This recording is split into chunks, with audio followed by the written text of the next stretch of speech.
Your visit here was under different, happier circumstances. We hope that we will soon be able to welcome you back when peace has come to Ukraine and its people.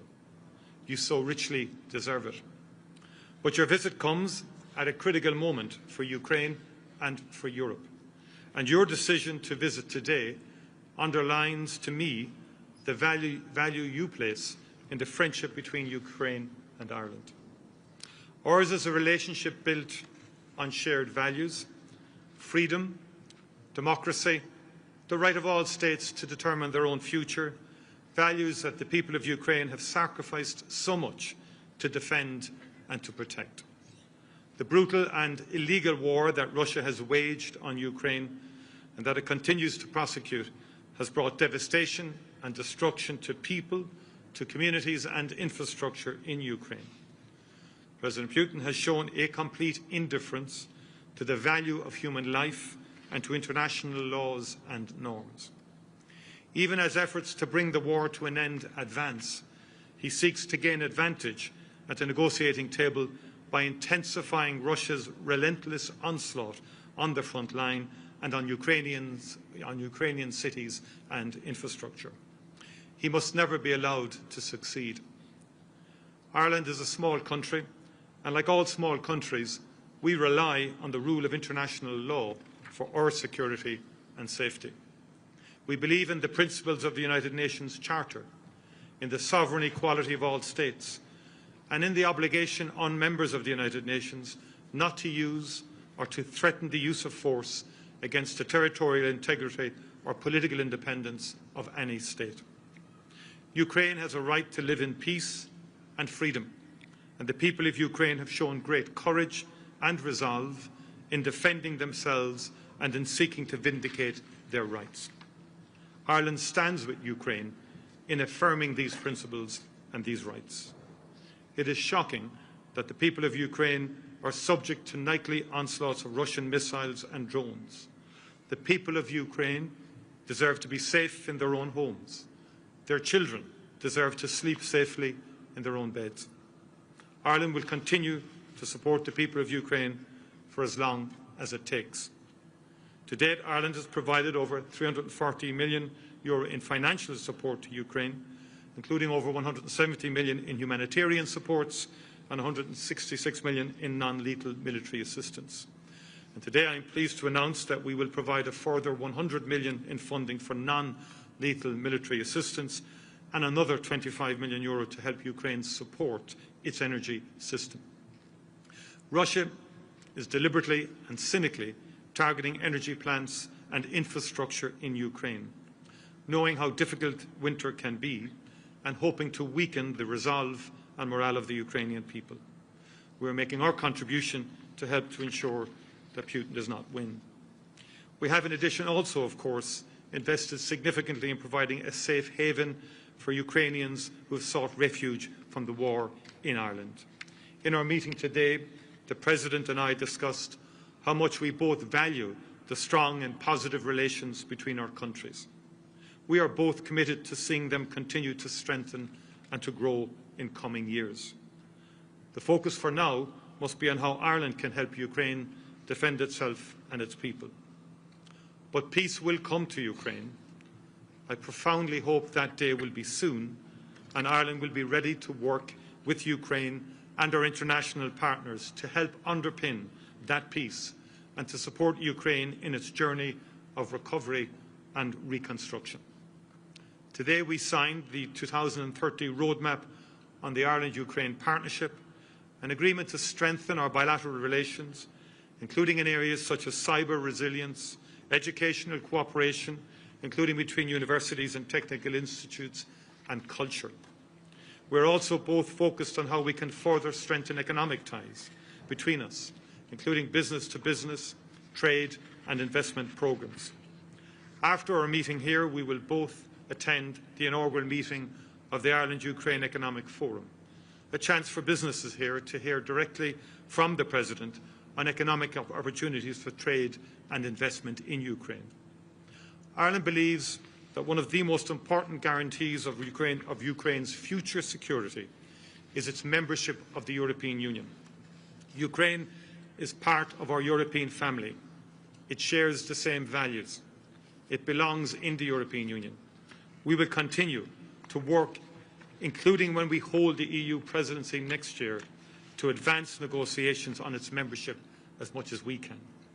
The people of Ukraine are working extremely hard to achieve their EU ambitions, and they deserve our backing. EU membership transformed our country and underpins our prosperity, and we want the same for our Ukrainian friends. Finally, I took the opportunity of today's meeting to thank the President for the immense contribution that the Ukrainian people who have sought refuge in Ireland have made to communities up and down our country. Thousands of Ukrainians have come to Ireland since Russia's full-scale invasion. Some have returned home, some have stayed. They have been welcomed into the homes and hearts of Irish people, and they have become a part of the rich tapestry that is today's Ireland. When we attend the Ireland-Ukraine Economic Forum, among the businesses we will meet will be Ukrainian-led and owned enterprises that have been set up here by people fleeing the war. Ukrainians at home and abroad have shown themselves to be immensely resilient, innovative and creative, qualities that I like to think we recognise and share. President Zelenskiy, as a country with a long history of migration of our own, as a people that at times in our history have known conflict and have sought refuge and opportunity abroad, as a people who have seen peace come and our country transformed, know that for as long as Ukraine needs our help and support, Ireland will be there for you. Your struggle is our struggle. Your success will be our success. We are with you for as long as it takes. Mr. President, Volodymyr, you and the First Lady are most welcome to Ireland. We will continue to do all we can to support a just and lasting peace for Ukraine. I've always been clear that nothing can be decided about Ukraine without the involvement of Ukraine, and we will be with you when peace prevails to support the recovery and reconstruction of your country. Thank you, and Slava Ukraini. Героям слава.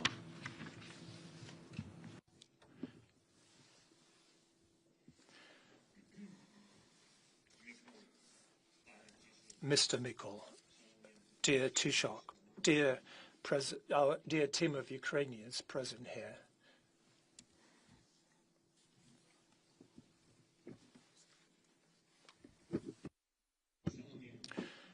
dear journalists, dear Ireland, today marks the first official visit, and Micheál mentioned that, and it's a given fact. It's an official visit, first official visit by a Ukrainian president to Ireland since the establishment of diplomatic relations between our countries, and it comes at one of the most challenging and yet optimistic moments at the same time. Now more than ever, there is a chance to end this war. It was here in Ireland this morning that our delegation gathered after meetings in America with the US President's team.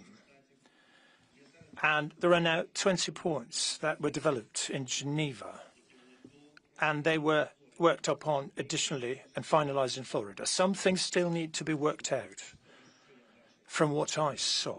America is taking serious steps to end this war, one way or another, and our task, and I'm sure that this is our common task for everyone in Europe, is to really end this war, the war, not just to get a pause in the fighting. We need a decent, dignified peace, and for that to happen, everyone must be on this side of peace. Everyone in Europe and all nations that value peace. Ireland is a neutral country, but it is certainly not an indifferent country. We're grateful to it. You're helping us, and we appreciate it. We appreciate it very much, both. And Ireland's influence really matters because it is the influence of a large global community. May your influence always work in a way that is fair. Today, I informed both Micheál and his team about the negotiations and the current prospects, and thank you for your support. Today, we also discussed in detail the entire bilateral agenda in detail. This concerns our resilience. There is assistance from Ireland, energy support, as well as a humanitarian support package We are very grateful for all that. We have approved a roadmap for partnership between our countries, Ukraine and Ireland, for at least the next 5 years. We hope that during this period, Ukraine will become a member of the European Union, and we're grateful to you for your support on this path. We appreciate that Ireland always takes an honest and a principled approach to issues of pressure on Russia, and above all, the issues of sanctions policy. Sanctions must remain in place as long as the Russian occupation and the Russian abuse of our people continue. The abuse of Ukrainians. Today we also discussed the position on frozen Russian assets. It is high time to transfer them to Ukraine so that we can reliably ensure both our defence and our recovery. And this will benefit not only us, but also our partners. We will give more orders to countries that help us. We hope that Ireland, not only on its own, but together with all those who listen to Ireland in the world, will support the need to hold Russia accountable for its aggression, accountable for all they've done and committed, the accountability for its aggression. Work is currently underway on the continent to establish a tribunal that will be able to punish Russia for the crime of aggression and war crimes, all war crimes, and ask you to participate more actively in all joint efforts to hold Russia and its accomplices legally accountable. Of course, we have a large layer of humanitarian and cultural cooperation.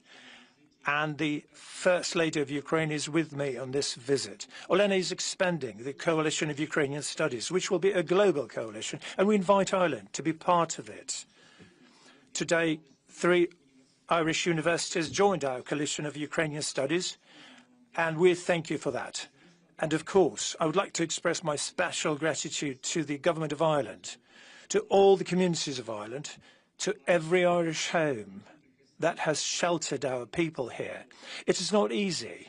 After all, it has been almost 4 years of full-scale war, of challenge of these dimensions. But we're doing everything we can to ensure that our people can return home safely to a country of peace. We're working towards this goal, and I believe that we can achieve it. I thank you for your respect for our people, for your respect for Ukraine, and for the fact that Ireland stands with us, not simply for political reasons, but because Ireland sincerely defends the rights of peoples to life, free and independent. Thank you once again. Glory be to Ukraine.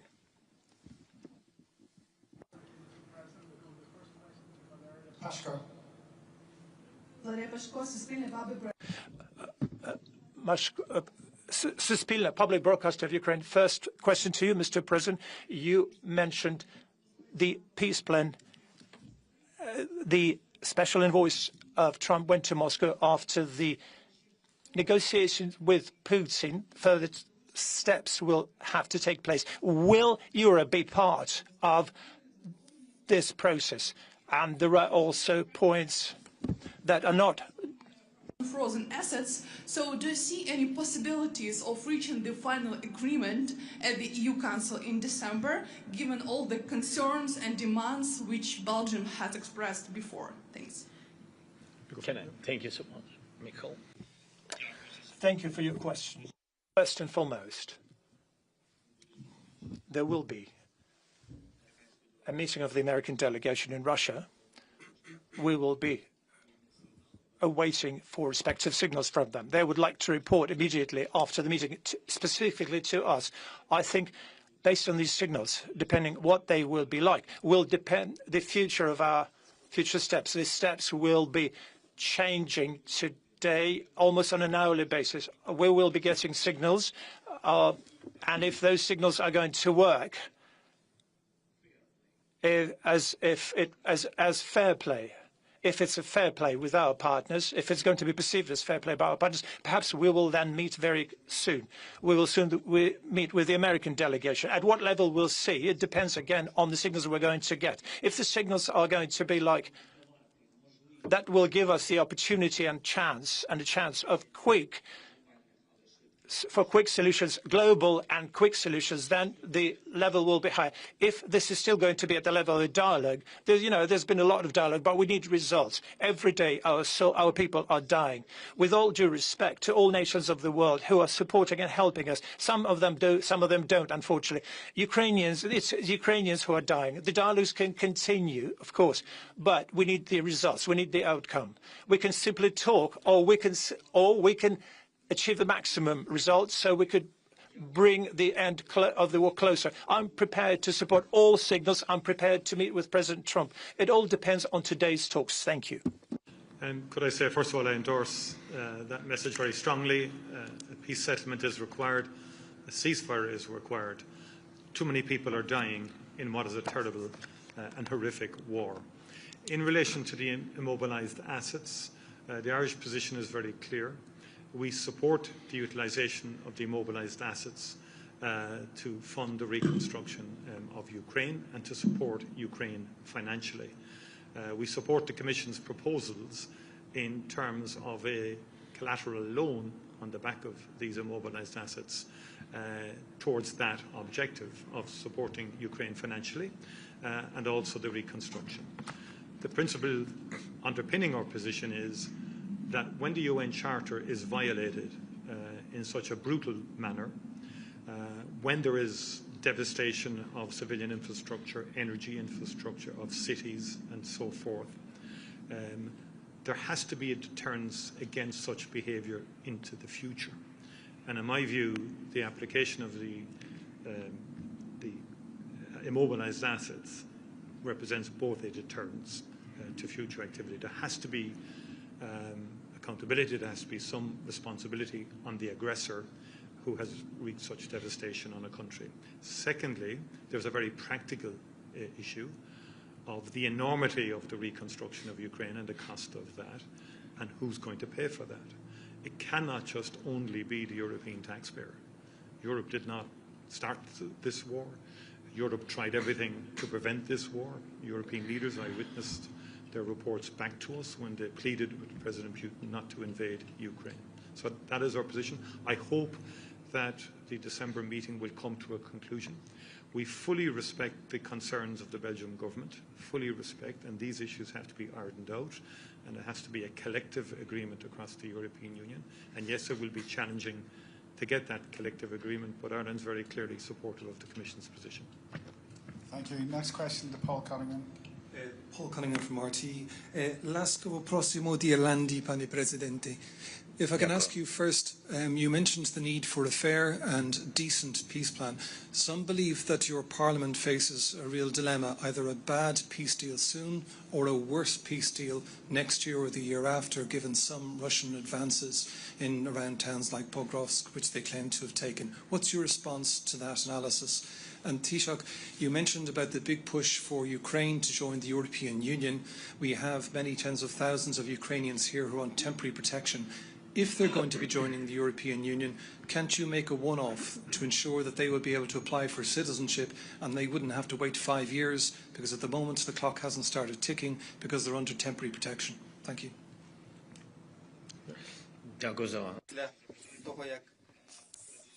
Thank you for your question. First and foremost, I'd like to say there will be no simple solutions. We understand that what's happening. We understand who we're dealing with. The question is, it's not about the complexity of decision-making. Those who are capable of making these decisions will do that. I am capable of making decisions. It's important that this should be all open and fair and just. So there would be no game behind Ukraine's back. Nothing would be decided without Ukraine, about our future. If we're talking about the guarantees for security of Ukraine, and there is a signal about the frame document, then we have to clearly understand what it's going to be like and how it's going to work. At least basic things. Because, you see, it's not an experiment for us. We're talking about our people, our living people. The Russians started the war, and there are no alternatives in this formulation. They started the war. The world is a witness to that. They came with the aggression to annihilate us. We stopped them. Europe helped us. America helped us. Russia has not managed to occupy Ukraine because of the resilience of Ukrainian people and the strength of Ukrainian army and, of course, our partners. We stopped them, and as the United States said, we stopped them shedding a lot of blood, and we fully support them. But we have to stop the war in such a manner that in 1 year Russia would not come back with a third invasion over the last 10 years. That may happen. That can happen because that was their main objective. They have not reached their objectives to occupy our state.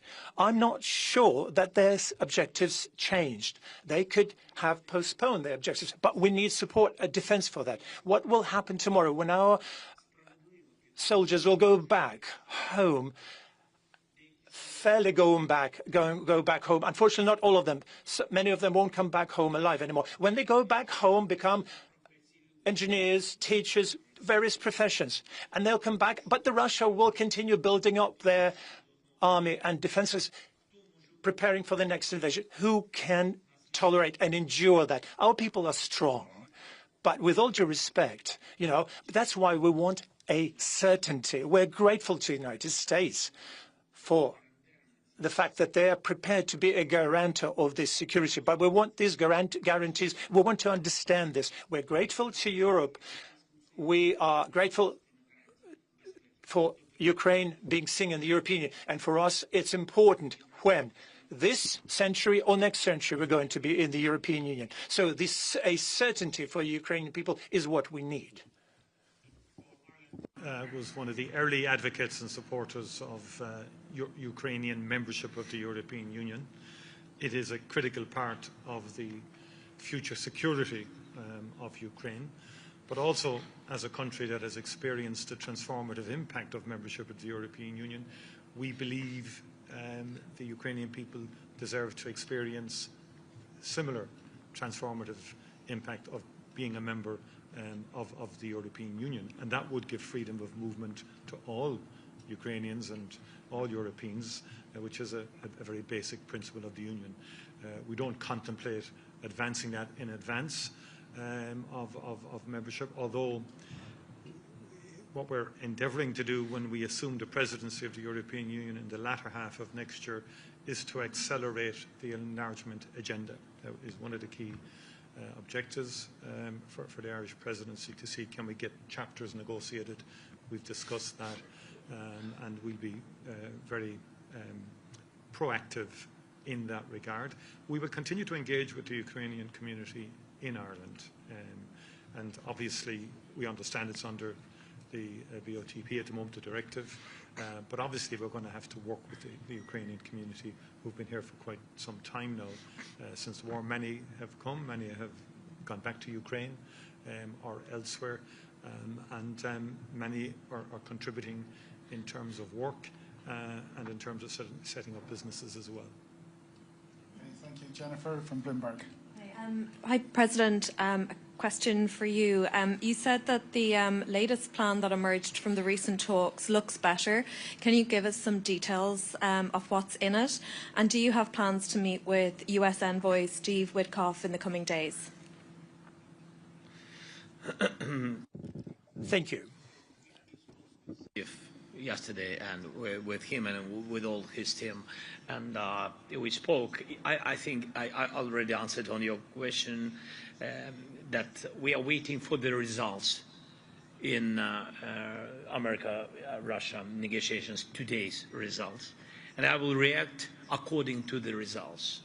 If I feel that we can count on real, specific dialogue, not just words, with some results, we will meet, and he's very welcome to Ukraine. But I'm not sure that they are up on this way, this day. They're ready to come, but who knows? So I want to wait till today's evening. And what about the points? I'm not sure that I'm ready to share all the points of this plan, but I think that you saw a lot of things in media. But what can I say? I think that the most sensitive things and the most difficult questions, or questions with the challenges, it's about territories. It's about frozen assets, because I can't just myself speak on behalf of European leaders. It's about money, which are frozen, but in Europe. It's about common decision of Europeans. I can only have partnership and share my view of this and support, and they can support me, but I can't decide on behalf of leaders about the money which are in EU. And this is the third point I mentioned about security guarantees, and we count on strong security guarantees from the United States, both United States and Europe and some other leaders. And you know that the topic of coalition of the willings is we work with this. So I think these three topics, the most sensitive and the most important, and I think that our teams will continue work on it. Thank you. Okay, our final question from Louise Byrne. One more. Thank you. President Zelensky, yourself and the Taoiseach both spoke about the number of Ukrainian people living in Ireland, and you said yourself it has not been easy. The Irish government recently reduced the number of guaranteed days that a Ukrainian refugee is in state accommodation. Are you concerned that that means that the support that the Irish government once had for Ukrainian refugees is not as strong as it was? And then Taoiseach, may I ask you, you've spoken at length about the supports that need to be put in place for Ukraine after the war. What does that look like from an Irish point of view, and will Ireland be sending peacekeepers to the Ukraine? Yeah. Okay, I go first now, will I? Yeah. Please, Micheál. Or do we want consistency? Okay. Could I, will I go? Yeah, please. First of all, we will continue to support Ukrainians in Ireland, and in respect of future support of Ukraine, in the event of a ceasefire or a peace settlement, yes, Ireland will be open to monitoring any ceasefire or indeed aspects of a peace settlement. We have long experience in the Lebanon, in Africa, in terms of peace monitoring, peacekeeping, and certainly we're all wishing for the end of the war. And Ireland is certainly open to contributing to peacekeeping and to peace monitoring in Ukraine. We are also obviously willing to help in reconstruction, and quite a number of Irish companies are operating within Ukraine, and particularly in the construction field. I think there's a lot that can be done there. We already provide a lot in terms of shelters for schools, school meals, and we provide supports in those areas, humanitarian supports and so on. And we're open again to doing, along with our European Union colleagues, to invest in a range of programs to support the reconstruction of Ukraine. If I may, I will answer that in Ukrainian. Ireland, from the very beginning of the war, chose this side, in my opinion, an honest side, not because I'm the president of Ukraine, but because that's the right thing. It's values-based. And Ireland chose the side of supporting Ukraine and helping Ukrainians. Ireland has been helping Ukrainians who stayed behind in Ukraine and has been helping Ukrainians who have moved to Ireland.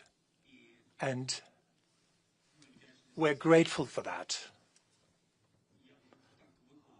The way I was brought up is that I can't criticize for help, whether it's getting more or less. We should be grateful.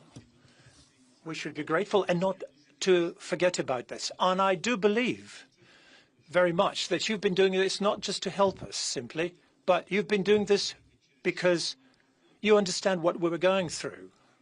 You understand it, I think, historically speaking, and based on values. And therefore, we are grateful for your choice.